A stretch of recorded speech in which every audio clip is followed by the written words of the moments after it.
No vídeo de hoje, 3 figuras centrais. Neymar, falando em aposentadoria. Coutinho, deixando o Vasco por conta própria, por saúde mental.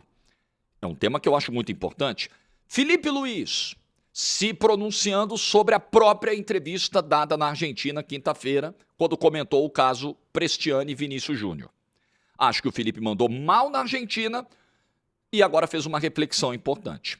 Like no vídeo, se inscreve, ative o sininho, rumo a 460 mil inscritos por aqui. Bom sábado pra todo mundo. Voltei do treino com a família, maravilhoso, é uma sensação maravilhosa quando termina o treino. Você fala, pô, venci, e foi treino de perna, que é uma loucura de sofrido, mas tá feito, tá pago. Tô pensando na minha velhice, na terceira idade, Paola e eu, velhinhos, independentes. Pensa nisso, pensa como é importante você fortalecer sua musculatura e lá na frente você não precisar ficar ligando pro filho, vem me acudir, vem me socorrer, cair, preciso ir no banheiro, preciso tomar um banho. Pensa nisso, pensa no tempo que você vai ter com seus filhos, vai ver seus filhos crescerem, indo pra faculdade, casando. Pensa nisso. Ah, Jorge, musculação não é a minha. Gosta de pedalar? Vai na bike. Gosta de dar uma caminhadinha? Uma caminhadinha no parque, enfim, na rua, na ciclofaixa aí que tiver. O importante é você se exercitar, beleza? E cuidado com as coisas que você fica lendo em rede social, hein? Já que nós vamos falar de saúde mental aqui do Coutinho, para de ficar lendo sessão de comentário, ficar se intoxicando aí, pelo amor de Deus. O papo do coach deste sábado. Bom, eu vou começar com o Felipe Luiz, que ontem se pronunciou após a declaração sobre o caso Vinícius Júnior que ele deu lá na Argentina. O Felipe disse que em momento algum teve a intenção de relativizar ou de minimizar qualquer atitude racista, reconheceu que a fala dele diante de um tema tão sensível, pode ter aberto margem para interpretações distintas, e uma das interpretações foi uma relativização, uma minimização do episódio. Acho que esse foi o tema central. Acho que faltou na fala original do Felipe prestar uma solidariedade maior ao Vinícius Júnior. Acho que o ponto mais infeliz, eu não sei se foi esse o ponto mais infeliz, mas um dos mais infelizes com certeza, foi quando o Felipe Luiz tratou o episódio como caso isolado. E a gente sabe que no futebol, envolvendo argentinos, isso não é caso isolado. Temos N episódios, de torcedores principalmente e até jogadores. N episódios. Posso fazer um vídeo aqui listando 20, 30, 40. Então não é caso isolado. Com o Vinícius também não é. Também não dá para dizer que é caso isolado. Já passou por isso em vários lugares, em vários estádios. Então acho que o Felipe percebeu que foi mal. Eu entendo o Felipe não querer exercer o papel de julgador, porque de fato ele não tem os elementos para isso e convenhamos, como eu mesmo disse no vídeo de ontem, materialmente vai ficar muito difícil provar o que o Prestiani fez. Muito difícil, porque ele colocou a camisa na boca. Dificilmente ele vai ser condenado. Agora, além da palavra do Vinícius Júnior, que a gente precisa levar em consideração sim, por que a gente vai levar só a do Prestiani? A gente vai acreditar só na versão do Prestiani e não na do Vinícius. A do Vinícius é mimimi, a do Prestiani é verdade. Por que esse raciocínio? A gente sabe por quê. Mas além da palavra do Vinícius, tem a palavra do Mbappé como uma testemunha que afirma categoricamente ter ouvido não uma, não duas, não três, não quatro, 5 vezes a ofensa proferida pelo Prestiani.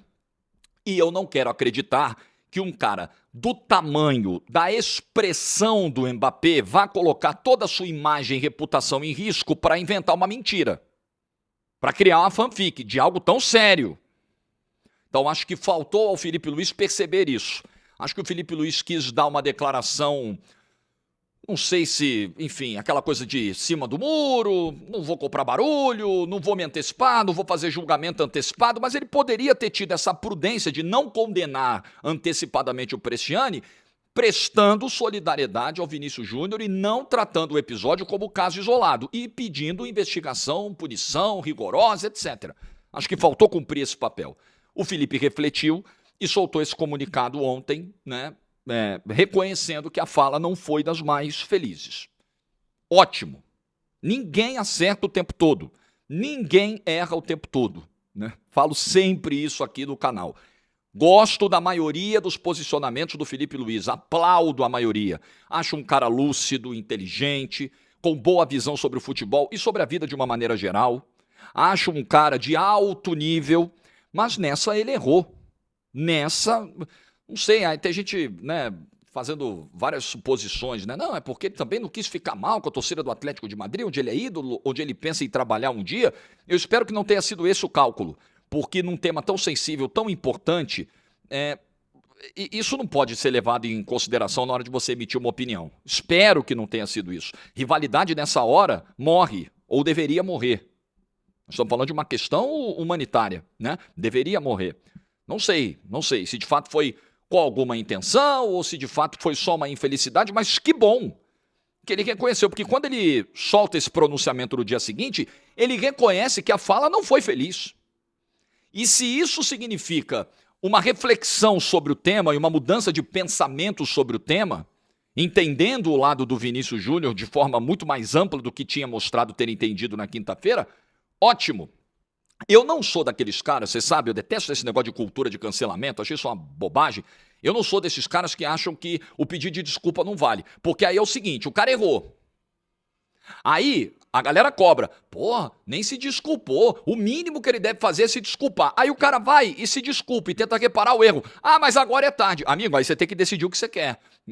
É condenação perpétua, então. Errou, não pode reparar o erro, não pode pedir desculpa, não pode voltar atrás, é a morte da figura pública. Não, eu nunca, jamais, em tempo algum, preguei esse troço. Nunca. A não ser, evidentemente, quando a gente está diante de algo hediondo, né? Existe coisa que não tem reparação. Mas não parece ser o caso. Se isso demonstrar uma revisão de pensamento do Felipe Luiz aberto para entender melhor a temática, excelente. Que bom que assim seja, né? Que o Felipe Luiz tire grandes aprendizados desse episódio. E outra coisa, tem um argumento aí que eu acho paupérrimo, muito pobre, muito fácil de rebater, né? Que é o seguinte: jornalista cobra que os profissionais se manifestem, que o treinador seja autêntico. Aí quando o treinador é autêntico, o jornalista critica. Ora, estimular, desejar que o treinador seja autêntico não nos tira o direito de avaliar o que ele disse. Ok, que bom que ele falou. A gente critica os que não falam, que são quadradinhos. Legal, tem uma virtude aí. O cara é autêntico, foi lá e falou.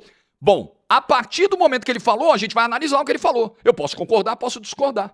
Gente, esse é o jogo. É um argumento de pessoas que têm uma visão muito limitada, muito sobre o que é um debate público, né? Infelizmente, como eu sempre digo, a ferramenta rede social ela veio antes que as pessoas estivessem preparadas minimamente para debater. Então, essa é a minha opinião sobre o episódio do Felipe Luiz. Fiquei muito triste com a fala dele, um pouco decepcionado na quinta-feira, mas confesso que fiquei feliz com essa revisão de posicionamento, né? Aí cada um vai encarar de uma forma, né? Tem aqueles que não vão aceitar de jeito nenhum, tem uma galera que vai misturar. Por favor, assim, quem sou eu para dizer como o torcedor deve se comportar? Mas enfim, lá vou eu. Não mistura o clubismo, não mistura a raiva que você está do momento do Flamengo com aquilo que o Felipe Luiz falou. Sim, são coisas diferentes. O trabalho não está indo bem, o ano do Flamengo no campo não é bom, mas isso não significa que você tenha que pesar mais a mão ou menos, enfim, porque tem um reflexo do campo nas tuas emoções. Eu acho que a gente precisa separar as coisas. É como eu vejo, mas enfim, nem todo mundo é obrigado a pensar como eu. Coutinho, Felipe Coutinho. Vamos entrar aqui no tema saúde mental. A segunda passagem do Felipe Coutinho pelo Vasco chegou ao fim nessa semana e muito vascaíno veio aqui no canal. Jorge, a gente quer te ouvir sobre esse assunto, porque você fala muito sobre saúde mental, sobre filtrar aquele conteúdo que chega até a figura pública. Inclusive saiu uma entrevista minha ontem no Estadão. Quero agradecer a equipe toda do Estadão pela visita aqui à minha casa. A gente bateu um papo aí de quase 40 minutos, ficou bem legal a entrevista. E eu falo disso lá. Nessa entrevista, eu sou perguntado sobre críticas recentes ao meu trabalho, que cresceram naturalmente na rede social, porque naturalmente o alcance do meu trabalho agora aumentou, né? Estou numa plataforma aberta, estou no maior grupo de comunicação do país, estou trazendo narrações de times brasileiros, né? Uma coisa que eu não fazia tanto. Uma coisa é você narrar Real Madrid e PSG.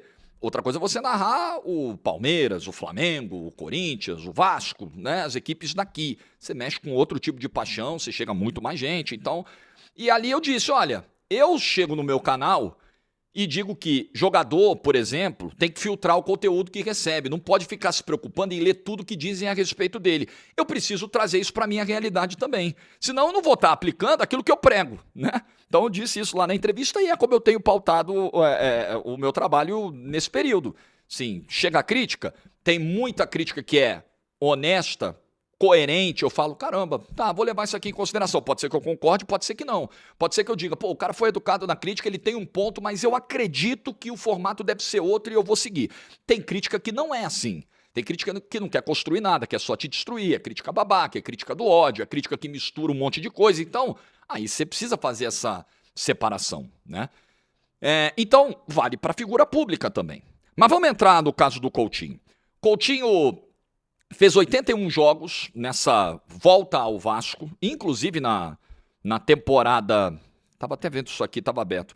Na temporada 25, ele estabeleceu o recorde pessoal dele de jogos numa mesma temporada, né? E foi muito importante para a caminhada do Vasco na Copa do Brasil. O Vasco acabou perdendo a decisão para o Corinthians, eu estava lá no Maracanã, no segundo jogo.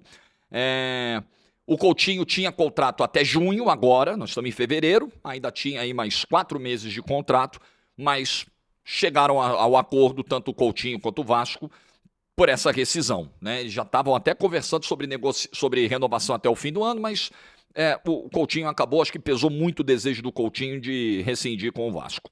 O Coutinho chega em 2024, julho de 2024, aí ele tem algumas lesões, demora a engrenar. Lá para setembro, o Coutinho consegue ter uma sequência de partidas. Faz o primeiro gol dele nesse retorno num clássico contra o Flamengo pelo Brasileirão. E eu narrei esse gol, lembro de ter tido essa felicidade de narrar esse gol na 26ª rodada do Brasileirão de 2024. E aí o Coutinho terminou 2024 com 18 jogos. Em 2025 ele deslanchou em aparições. Em 2025 ele fez 56 jogos. Bastante coisa, bastante coisa. A temporada de maior número de jogos dele tinha sido no Barcelona, 18-19, 54 jogos. Então, Coutinho foi criando ali um protagonismo, né? Foi sendo mantido em campo por muitos minutos. Era difícil o Coutinho sair cedo de algum jogo. Cresceu o desempenho do Coutinho, ali como um camisa 8 às vezes, né? De vez em quando, até quando precisava, jogava um pouquinho mais recuado, foi encaixando ali com o Diniz. E ele, Rayan, Verratti foram tendo ali protagonismo. Rayan e Verratti foram os artilheiros do Vasco em 2025, mas o Coutinho foi muito importante na temporada. Fez uma boa temporada de 2025 e ele sentiu muito a perda do título para o Corinthians, porque ele queria que essa passagem, esse retorno, ficasse marcado por uma conquista, porque o Vasco já está aí há mais de 10 anos sem uma conquista nacional, isso pesa, né? E para um ídolo pesa ainda mais, para um cara tão identificado pesa ainda mais. Ele sente esse jejum como profissional e como torcedor do Vasco que ele é também, com todo o carinho que ele tem pelo clube. E aí, 2026 foi um começo difícil. Ele faz lá gol contra o Maricá na estreia do Carioca, mas beleza, né? A gente sabe o nível do Campeonato Carioca. Ele dá uma assistência nesse jogo também. Ele faz gol e dá uma assistência. E aí os resultados começam a não vir, o Vasco vai mal nesse início de Campeonato Brasileiro, tem o jogo contra o Bahia, derrota em São Januário, ele começa a ouvir vaias da torcida, e aí contra o Volta Redonda, que foi o estopim, as vaias foram muito fortes, a atuação dele no primeiro tempo foi bem ruim, o Coutinho foi pro vestiário, segundo informações, o Coutinho chorou no vestiário, com aquilo que ouviu, com o clima que estava em São Januário, e por isso não voltou pro segundo tempo. E ali eu lembro de ter feito um vídeo no dia seguinte a esse jogo e falado, olha, o Coutinho como liderança, como ídolo, ele precisa estar ao lado dos companheiros mesmo tomando vaia. É mais importante ainda ele estar presente no momento difícil. Acho que não é um episódio legal para um cara do tamanho do Coutinho. Não voltar para o segundo tempo num confronto eliminatório com o time tomando vaia, sendo derrotado em São Januário. Volta Redonda saiu na frente, o Vasco só empatou no segundo tempo e depois ganhou nos pênaltis. Era importante a presença do Coutinho ali. Mas eu também disse, deve ter acontecido alguma coisa séria no vestiário. E aí as informações são de que o Coutinho desabou em lágrimas do vestiário, enfim. E ali, meio que ele sacramentou a decisão. Eu vi uma apuração do GE da redação do GE sobre bastidores dessa saída do Coutinho, e nessa matéria consta que a avaliação interna lá do Vasco era de que o Coutinho se cobrava muito. E ele sofria muito quando as boas atuações não vinham e quando, consequentemente, os bons resultados não vinham. Estava pesado para o Felipe Coutinho. E aí a questão da saúde mental foi determinante. O Coutinho teve a sua rescisão anunciada oficialmente ontem, postou um texto explicando os seus motivos e não é mais jogador do Vasco. Saúde mental. Vamos lá, o que eu penso? O jogador de futebol, ele precisa, ele é uma figura muito exposta, ele está lidando com paixão, né? É um sentimento que se aflora muito, e ele precisa lidar com aplauso e vaia. Não tem jeito. O aplauso vai vir, a vaia vai vir, à medida que os resultados forem aparecendo. Ganhou, tá tudo lindo, a gente sabe como é o futebol. Bola entrou na casinha, tudo lindo. Bola não entrou, perdeu o título, tudo uma porcaria.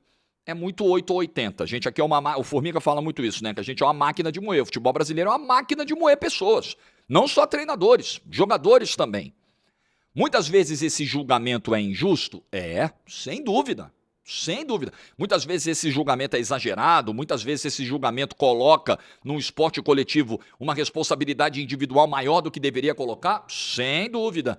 Mas são ossos do ofício, as figuras públicas passam por isso. Então, o jogador precisa ter essa proteção psicológica. Para isso tem que existir o departamento de psicologia. Se o clube não oferecer o departamento de psicologia, um jogador com a vida do Coutinho, os recursos que o Coutinho, graças a Deus, tem, pode buscar individualmente essa ajuda e filtrar as críticas que recebe. Tudo bem, na arquibancada não tem jeito, né? Você não tem como filtrar a vaia da arquibancada, mas na rede social você tem ferramentas para filtrar aquilo que chega de comentário. Não ler, se afastar, principalmente no pós-jogo. Se afasta, sai daquilo ali. Aquilo ali não é ambiente. Sai daquilo ali. Chega um monte de mensagem mal criada, direct, ameaça. Bloqueia. Tira essa opção do teu perfil. Porque, infelizmente, as pessoas não têm esse preparo para ter esse contato. Não aproveitam essa oportunidade única de ter o contato com o ídolo, né? De se expressar diante de um ídolo. Então, não dá, meu amigo. Você tem que tirar essa opção. Vai lá nas configurações e tira. Do X, do Instagram, tira tudo. Você precisa se proteger. Se a gente está falando de saúde mental, a saúde mental começa na proteção que nós mesmos conseguimos criar para as nossas mentes. A gente estabelece essa proteção. A primeira barreira é você mesmo. Você toma a decisão. Eu sei que as redes sociais elas têm um poder viciante, mas a decisão de abrir, de pegar o seu celular, desbloquear o seu celular, entrar na rede social e rolar a timeline, essa decisão é sua.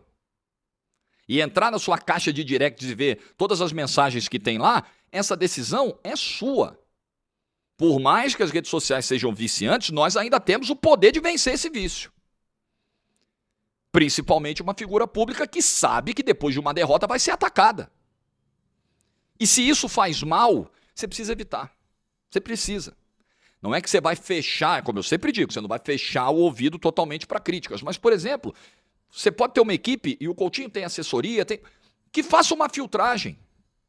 Faça uma filtragem. Coutinho, nós vamos fazer um resumo aqui do que está sendo dito. Pega o que é mais importante, o tema mais relevante que está sendo colocado como elogio, a crítica mais contundente, mais recorrente. O termômetro é esse aqui. Mas filtrando. Sem acesso aos xingamentos, às ofensas, ameaças, julgamentos injustos, etc. Isso é necessário, porque eu tenho certeza que a maior parte desse desgaste que o Coutinho alega não é da arquibancada, é da rede social. Eu tenho certeza. Claro, também tem uma frustração com ele mesmo. Acho que o que explica também a saída do Coutinho é o fato dele entender que o rendimento está abaixo, que ele não está conseguindo entregar. E eu prefiro que o jogador haja dessa forma, tenha essa honestidade com o clube. O negócio é o seguinte, o clube está me pagando, eu não estou rendendo. Eu não estou legal de cabeça, não estou legal tecnicamente. Quer saber? Vou embora. É melhor para todo mundo, concordo. Eu acho mais honesto do que permanecer se arrastando sentado em cima de um contrato. De verdade. É difícil às vezes, né, você entender qual é a hora de partir. Mas você precisa muitas vezes, ó. Encerrou o ciclo. Encerramento de ciclo é uma coisa difícil, cara. Difícil de você enxergar. Pô, acabou, hein? Aí você tenta, porque você tem aquela paixão, aquele carinho. Você tenta, mas acabou o ciclo, não tem de onde tirar. Então é melhor que o ciclo se encerre e cada um vá para o seu lado, do que a relação continue se desgastando, a ponto da idolatria ficar manchada. Ainda mais, né? Se é que já não está em alguma medida. Então, acho que o Coutinho tomou uma decisão inteligente, pensando nele, e é como eu sempre digo, idolatria é legal, torcida, clube, mas em primeiro lugar, o atleta tem que pensar nele e na família, porque olha só, isso vai para a família. Isso mexe com a relação do cara com a esposa, com os filhos. Isso mexe com o ânimo do cara quando ele está em casa. A mente do cara não está em paz. Isso mexe com o sono do cara. Então ele precisa parar e falar, peraí, isso está ferrando a minha vida. Eu consigo me livrar disso, eu consigo me afastar disso, financeiramente eu estou bem para fazer isso, para dar esse passo, então eu vou fazer. Eu acho justo. Depois de pensar nele, na família, ele pensa no Vasco, ele pensa na torcida, ele pensa na carreira, mas primeiro é nele. Eu sempre defendi isso e continuarei defendendo. Eu penso primeiro em mim e na minha família. O que é melhor para minha família? Para minha esposa, para os meus filhos. É isso aqui? Ótimo. É bom profissionalmente? É bom para a empresa onde eu estou trabalhando? Maravilhoso. Mas neles eu penso depois. Primeiro eu penso na minha família e em mim. Então, se o Coutinho pensou nele, na sua saúde mental, na paz de espírito, correto. E se ele teve a consciência de que o desempenho dele hoje não ajuda ao Vasco, que ele está atrapalhando, o importante é sair de cena, é a hora de sair de cena. E eu acho honesto. Honesto. Então, sorte aí para o Felipe Coutinho na sequência da vida. Não sei o que vai ser da carreira do Coutinho, da vida. Irmão, as pessoas, saúde mental, não é, claro, né? Claro, aí no reino da ignorância, no reino da burrice, né? No reino dos ogros, a saúde mental é mimimi, é frescura, é babaquice, normal, né? Mas no reino onde eu vivo, né? Onde eu tento viver, que é o reino do bom senso, eu enxergo saúde mental como algo muito sério, muito importante. E a falta dela explica vários comportamentos que a gente vê hoje na sociedade. A pouca tolerância à frustração, baixíssima, quase inexistente tolerância à frustração, e uma série de questões, né? A baixa autoestima, as síndromes muitas vezes que as pessoas têm de perseguição, de inferioridade, tá tudo aqui, ó. Tá tudo aqui. Mexe com vida pessoal e mexe com vida profissional. Então todo mundo tem que buscar o melhor para a sua saúde mental. Sim, sim, em primeiríssimo lugar. Não tem jogador de futebol que renda se a cabeça não estiver legal. É impossível. Não tem profissional que consiga render se a cabeça está zoada. O pau está quebrando aqui internamente. Meu amigo, como é que você vai render? Como é que você vai ter foco, concentração, motivação, energia, alegria para fazer o que você tem que fazer? É impossível. É impossível. Então, esse tema é muito importante. E olha, os clubes precisam cuidar melhor desse tema. Os clubes precisam priorizar o trabalho de psicologia dentro dos seus elencos e das comissões técnicas também, que são extremamente pressionadas. Que tem que dar resultado com 5, 6, 7, 10 jogos. Para ontem. Também precisam ter uma atenção muito especial dos departamentos de psicologia dos clubes. O clube não pode negligenciar isso. É tão importante quanto a preparação física, é tão importante quanto a estrutura de hotelaria, de hospedagem, de conforto para os jogadores, de recuperação. É tão importante quanto uma logística bem feita, que minimize cansaço de viagem. Tão importante quanto é ter um departamento de psicologia estruturado. Vou falar do Neymar para fechar o vídeo. Neymar deu uma entrevista à Cazé TV, onde deixou o futuro dele em aberto. O Neymar disse o seguinte, olha, não sei o que vai acontecer daqui para frente, não sei o ano que vem, pode ser que chegue em dezembro e eu queira aposentar, vai ser do meu coração, um dia de cada vez, pouco a pouco. Essa foi a fala da entrevista que mais repercutiu. O Neymar renovou para esse 2026 com o Santos e para 2027 não sabemos o que vai acontecer. Se será desejo do Santos, se será desejo do Neymar uma continuidade, se o Neymar vai querer continuar a carreira, como é que vai estar a política do Santos, porque esse é o último ano do mandato do presidente Marcelo Teixeira. Se um outro grupo político assumir, não sei se esse outro grupo teria a intenção de renovar com o Neymar, enfim, tem uma série de questões aí, de variáveis aí que mexem com essa análise, que tornam muito imprecisa qualquer análise nesse momento. Qualquer projeção tem um risco muito alto agora, né? O que a gente tem nesse momento? Tem um contrato em vigor, tem uma volta de mais uma lesão e tem uma Copa do Mundo no horizonte. Isso é o que nós temos até agora. A certeza que nós temos da carreira do Neymar até o meio do ano é que ele fará um esforço tremendo para estar na Copa do Mundo. Eu considero as chances baixas, muito pequenas, mas o Neymar dentro dele tem esse desejo muito vivo e o que nós teremos até junho, com certeza, é uma dedicação forte do Neymar nos jogos, nos treinos, enfim, para mostrar serviço ao técnico da seleção brasileira. E acho que a movimentação do Neymar contra o Velo Clube, a maneira como ele entrou e participou do jogo no segundo tempo, foi muito interessante, muito animadora. Se ele tem ainda esse plano de ir à Copa do Mundo, que eu acho muito difícil, foi animador ver o que o Neymar produziu no tempo que esteve em campo contra o Velo Clube, depois de 2 meses aí de recuperação, de uma artroscopia e tudo mais. Até na entrevista ele fala, né? Pô, eu segurei um pouquinho a volta, porque eu só queria voltar bem, queria voltar 100%, queria voltar inteiro, queria voltar pleno. E ótimo.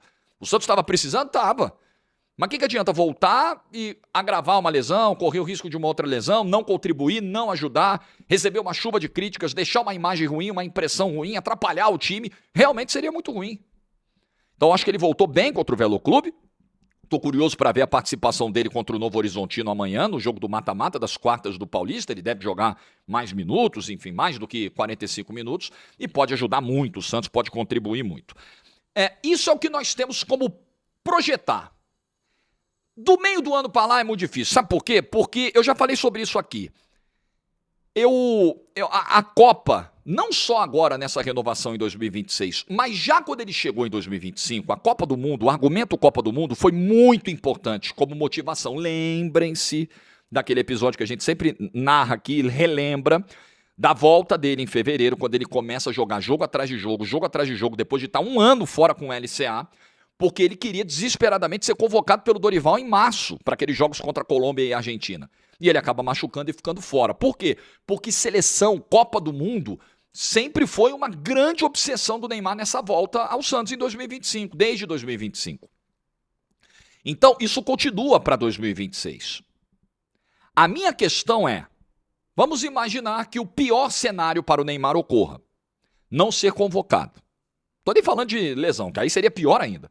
Mas que o Neymar consiga ficar livre de lesões, tenha sequência, jogue, e mesmo assim não seja chamado pelo técnico da seleção brasileira. Como vai estar a cabeça do Neymar para o segundo semestre? Porque não indo a essa Copa, o Neymar sabe que não irá a mais nenhuma. Se um jogador cogita se aposentar com 34 anos de idade, o Neymar cogitou isso na entrevista, né?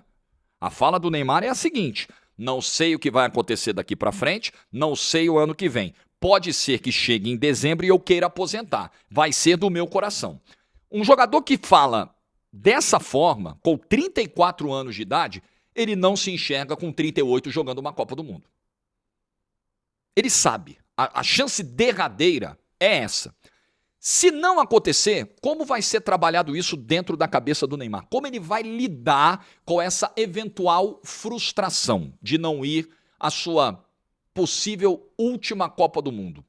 Eu tenho muitas dúvidas. De verdade, eu tenho muitas dúvidas. Eu acho que o Neymar corre o risco de se abater profundamente caso não vá à Copa do Mundo. E talvez esse desejo que ele fala de dezembro, dezembro eu vou pensar, eu vou ver o que vai acontecer, vamos pouco a pouco, talvez ele antecipe até para junho, dependendo do tamanho da frustração. Mas também pode acontecer o cenário positivo para ele. Ele é chamado, vai para a Copa do Mundo, contribui de alguma maneira e ganha um gás aí para seguir a carreira. Porque ele vai estar com 35. O problema é que você vai dizer, pô, 34 para 35, olha o Cristiano Ronaldo aí com 40, 41 anos jogando, olha o Messi. A questão é que eles não tiveram a quantidade de lesões do Neymar. A questão é essa. O Neymar com 34 hoje, ele tá menos inteiro do que Cristiano Ronaldo e Messi com 40. Porque o corpo do Neymar sofreu muito mais com lesões e com uma série de questões ao longo da carreira. Então, eu acho que é uma declaração que acende um sinal de alerta para o Santos, para o segundo semestre do Santos. Amigo, se o Neymar não for para a Copa, e aí? Ele vai ter forças para seguir, motivado, seguir a carreira, ajudar o Santos no ano que vai ser difícil, será longo esse ano para o Santos, longo. E a ajuda do Neymar foi importante na reta final do Brasileiro passado para evitar um rebaixamento. E o Santos ele chega em 2026 de novo correndo risco de rebaixamento. A briga do Santos é briga primeiro para evitar rebaixamento. E não ter o Neymar, ou ter um Neymar muito abatido com uma eventual não ida à Copa do Mundo, seria um prejuízo grande para o Santos. Então, essa entrevista ela me despertou esse sinal de alerta. E ela, falando do ponto de vista de saúde mental, eu acho que ela mostra também um certo nível de desgaste do Neymar. Desgaste. Tem um momento da entrevista que ele fala, pô, eu queria fazer coisas normais, como pessoas normais. Um dia eu fui num quiosque em Santos pegar um lanche, eu não consegui descer do carro. Meus amigos tiveram que ir lá para descer para pegar o lanche. Eu tenho essas ideias de vez em quando de fazer algumas coisas normais, aí meus amigos falam, Neymar, você não pode. E eu acho que isso também vai gerando ali, sabe, uma inquietação do cara. O cara quer só viver, né? E às vezes, saindo dos holofotes de uma carreira profissional, eu acho que o Neymar vai continuar sendo abordado, reconhecido em qualquer lugar que ele for. E se ele parar amanhã a carreira, ele vai continuar sendo gigantesco. Ele é gigante, ele é uma figura muito grande, muito, muito relevante. Ele para qualquer lugar.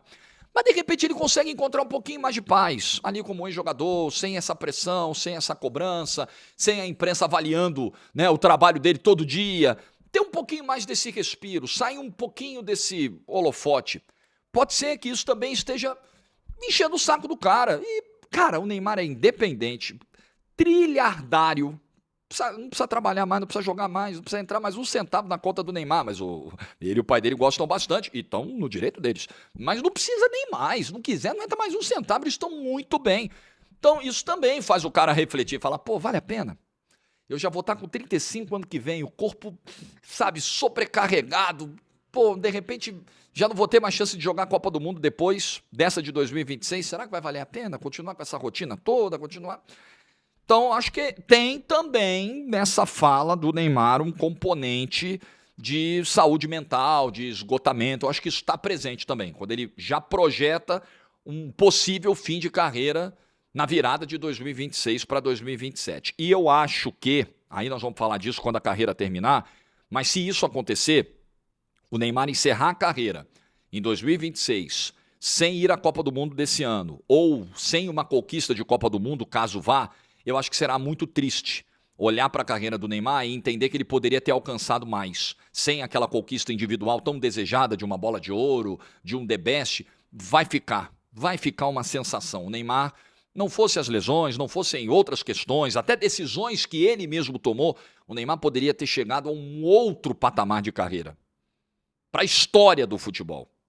Esse é um sentimento que eu acho que vai pegar. Eu não sei se isso pega muito do Neymar, mas em quem analisa, e até em quem é fã do Neymar, pega um pouco, caramba, o cara vai parar com 35, sem ganhar uma Copa do Mundo, sem ter sido bola de ouro nenhuma vez, com um talento absurdo que teve, absurdo, fenomenal, uma coisa genial. Dá aquela pontinha, né? Vai dar aquela pontinha de tristeza. Mas isso é papo mais pra frente, né? Vamos ver o que vai ser do fim do ano. Como disse o Neymar, é pouco a pouco, né? O coração dele vai decidir. Um dia de cada vez. Então, vamos vivendo essa era Neymar, que já está na sua reta final. Vamos viver um dia de cada vez. Amanhã é dia de um jogo muito importante para o Santos e para o Neymar em Novo Horizonte, pelas quartas do Paulistão. Muito bem! Like no vídeo se você ficou até o final. Excelente sábado, excelente fim de semana para todo mundo. Juízo e tchau!